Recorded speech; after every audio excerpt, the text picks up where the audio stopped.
France has something of a reputation for surrender, and this is a long-running joke, and it's a national tradition at this point, basically based on World War II and the Iraq War and their lack of involvement in that, and it became a meme, and thankfully Marseille seem to be carrying on that tradition as they seem to be waving the white flag in their attempt to sign John Rowe, because now Leeds United are leading the race to sign him because of this little bit of news that has emerged recently. So, in this video, I'm going to run through some of the main updates that have happened in the French press, some estimates on the price tag for John Rowe, what exactly the tactic could be here from the Marseille side, if there is a tactic at all, what exactly it means for Leeds United, and basically the fact that we need to get this done.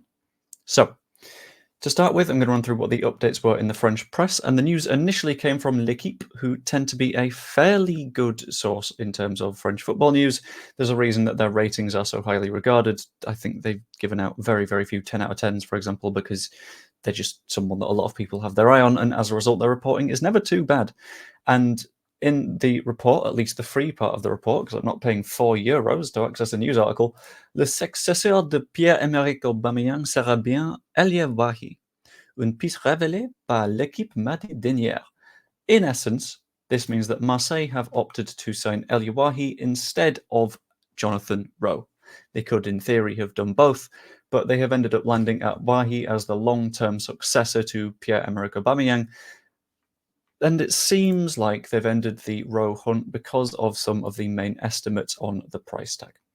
Now, this might also be why we're taking our time with it, because it looks like Norwich are trying to price anyone out of a move whilst at the same time making him train with the under-21s. That's a combination of factors that makes no sense to me, but it's Norwich. They don't do making sense very often. To be clear, El Yawahi would cost more to sign than John Rowe, but in essence, there would be two different forms of player. Wahi would be a signing for short term. He's already at a very, very high level and still has room to grow. John Rowe is 21 years old and would potentially take a more rotational role before building into a more large position in the squad. But Rowe was sort of expected to cost too much for Marseille. Marseille expected to need to pay far too much for John Rowe in order for them to complete that signing, which is why they have effectively said, okay, we're pulling out on this one because we're not entirely sure it's going to be worth our time. In essence, the specific phrasing that was used was that it made the move complex, and it's not worth their time in particular. Signing both Wahi and Rowe is something that they could have done, but at the same time, it would have meant sorting out funding structures and making sure that they fit within PSR and FFP and stuff. It was only very recently released that the TV deal that Liga have is with DAZN this season, which is, I'm not going to say too much on that deal because I work for DAZN and I don't want to like conflict of interest things. But the fact that they're getting a deal at the last minute means that finances aren't 100% secure in France, and they need to be very, very careful with how they're spending their money and where they're spending it. The rumours on the specific price tag, at least in England at the moment, are that it could reach £15 million. Again, Leeds said that we thought that we could get the deal done for 10. Marseille came in with £8 million. So it looks like the buyer's prices for this is 8 to 10 million. Norwich want 15, so it's going to take a bit of a push up. Now, we've got to keep in mind that there is potentially a pretty big tactic at play here from Marseille. And we'll get into what it all means for Leeds first, but first we need to talk about exactly why Marseille would release something like this. And there is potential that it is a PR attempt to try and change the price.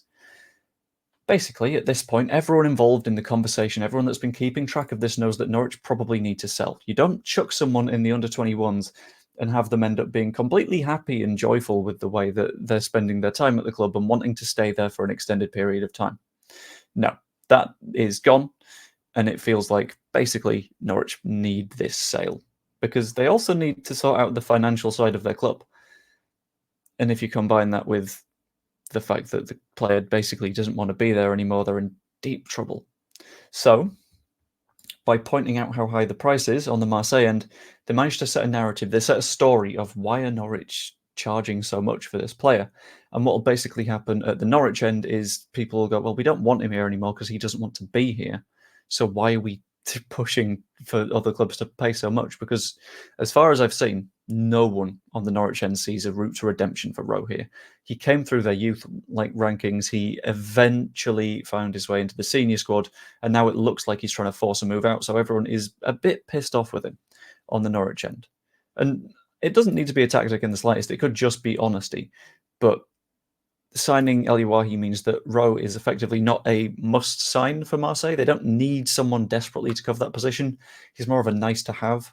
So they're probably just setting out the stall and saying, this is why we're not signing him, because it's not really worth our while at this stage. We have already signed someone there. And that's what I think the L'Equipe article basically was. It was saying, look, we've signed Wahi to replace Aubameyang. Here's why we're not going to sign Rowe. And that feels like it's from Marseille's end going, look, we're just rationalising every step of the conversation. But finally, we get onto what exactly this means for Leeds United, because we have a big role to play in this move, no matter which direction it goes. And thankfully, Marseille seemingly pulling out of the process functionally paves the way for us to sign him. Because I don't see, after this having come out, Marseille jumping in. I don't see them going, look, okay, actually, we will compete with Leeds on price because they've already said that the price is too much. That would be daft of them, and it would make their fans go, what are we doing? Why are we doing this? And then if things go wrong with Rowe, then they're going to say, well, we spent so much on a player we didn't want to spend that much on, purely because Leeds stayed in the conversation. Makes things a lot easier for us on another front as well. It means there is no need for us to actually persuade Rowe, because we're the only ones in the conversation. And you've tried to force your way out of the club, they're not going to accept you back with ease. A lot of people are still anti-Nonto at Leeds United, for example, and he didn't come through our youth academy. It means that effectively we are the only option for him right now if we are able to pay what Norwich want. And I'm absolutely certain that we'll find a price, because this also cuts the cost a little bit. Norwich need to find a buyer at this stage, and they have already just learned that their price tag has cut one of the buyers out of the conversation, which leaves them with Leeds. Which means that they cannot keep pushing for that 15 million, because at the end of the day, they're probably not going to get it. I think this is going to land at 10 to 12, maybe with add-ons that bring it up to a 15 in the long term if we get promoted. But I can't see it being a straight up 15 million quid like I'm sure they want. And this leads me to one fairly simple conclusion on the Rowe situation. That is, just sign him. We're at the point where the door has opened as wide as it will. We are never going to get a better sign to sign a footballer than the only other club we're competing with pulling out, and the player themselves pushing for a move and refusing to get on a team bus. This is as good as it gets in terms of wanting to sign a player. There's evidence that he doesn't want to be there. The other clubs that want to sign him are thinking, well, maybe not. And Norwich are open to having that conversation for sale. And in addition to that, we need wide depth. We saw what happened with the subs on Saturday. We saw that we take off James and we take off Nonto, and things get a little bit too narrow and things get difficult for us. Bring in Rowe, and he will absolutely change that dynamic in very fun and interesting ways. So I'm going to return to this header. Just sign him.